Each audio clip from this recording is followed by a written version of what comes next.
The greatest attack on the American family or individual is the plot of debt that has been well thought out, that controls in Jesus' day, it was the money changers that everyone was, upset about. Of course, that was mainly taxes, but that's another whole topic.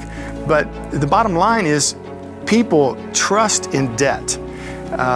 Everything is advertised in payments. Everything is marketed in payments. No one even believes they can be out of debt. They've been brainwashed to believe that debt is the way you live, and that is not how it should work. The Bible is very clear. When you live in debt, you are a slave.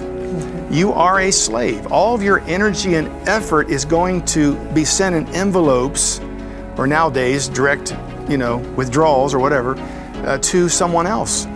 And you probably, the average is retire broke, and yet all this money's passed through your hand. And someone has all marketing is someone wants that money, right? And they're going to develop a way to entice you to capture your money. And a lot of times you don't even know that you see an advertisement and you're just as content as could be with the old TV until you see the new TV, right? It's all about capturing. It's not about selling TVs. It's not about retail. It's about the money.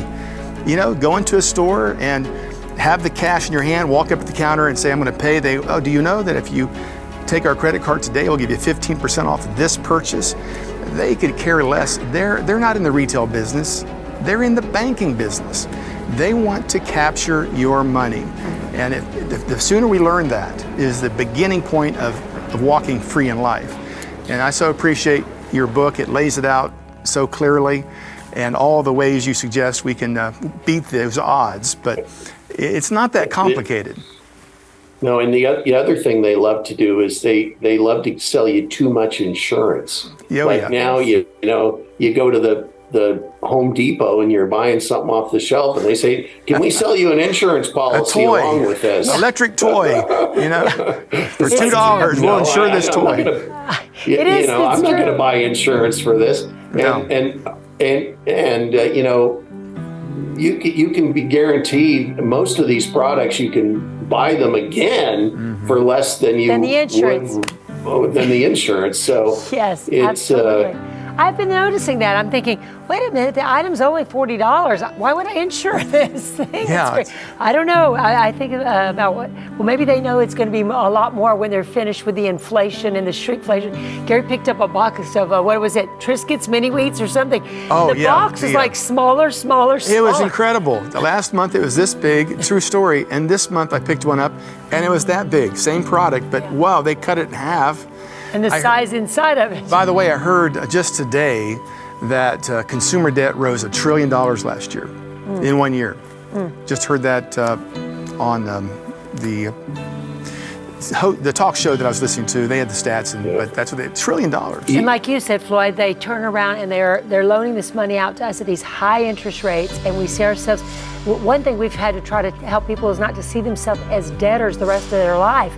To say, no, I will pay off my house. No, I'm not going to live on credit cards. No, I'm not going to trust in debt and their system. I've got to come free from that system and learn to trust God and His system as the first and foremost thing. And then there's practical principles we try to teach, because there are people who go, I just trust God, everything's going to be fine, and they don't do anything on their end. And they think the money's going to fall out of the sky, it's going to show up in the mailbox. It's like, no, God is going to lead you and give you strategies, just like what you were talking about earlier. You're investing in how you do certain things, but there are believers that have a mindset that's just like, oh, it's just going to be okay. I won't do anything. I'll just go into debt and follow like my nose to the grindstone, following the money changers and the lenders and letting them control my life. It's like, no, you were bought with a price. Don't become a slave to the lender. No. Yes. Well, I'm going to say something that's very controversial here. Okay, I'll get ready for it here. Go ahead. So, in history, if you go back to the time of American slavery, and like this, go back to when they were picking cotton in Alabama, the average slave consumed 75% of what he produced, and the slave owner got about 25% of the production of that slave. I see where you're going. The average American currently is a slave to the United States government because we all pay more than 25% of what we produce to some group of government agencies. Wow, that ought to hit home. Yeah, I've never believed that the government should run on more than the tithe. So I've always believed that a well-run government should and can live within 10% of the product of the nation. And anytime it goes above that, then you literally are at a position of slavery. And so, you know, I think that we all are. We're controlled by a nation that really and you know, I love America. Don't get me wrong. Sure, we all do. I love the freedom we have here. But we have leaders right now that are saddling us with debt, inexcusable amounts of debt. We are spending trillions of dollars, and a lot of that is coming back and enriching elites. Like, for example, the war in Ukraine. What do? We send $100 million over there, and it comes right back to buy missiles that are made by these global military companies in the military-industrial complex. Well, you know, war is wrong, first of all, and should be highly limited.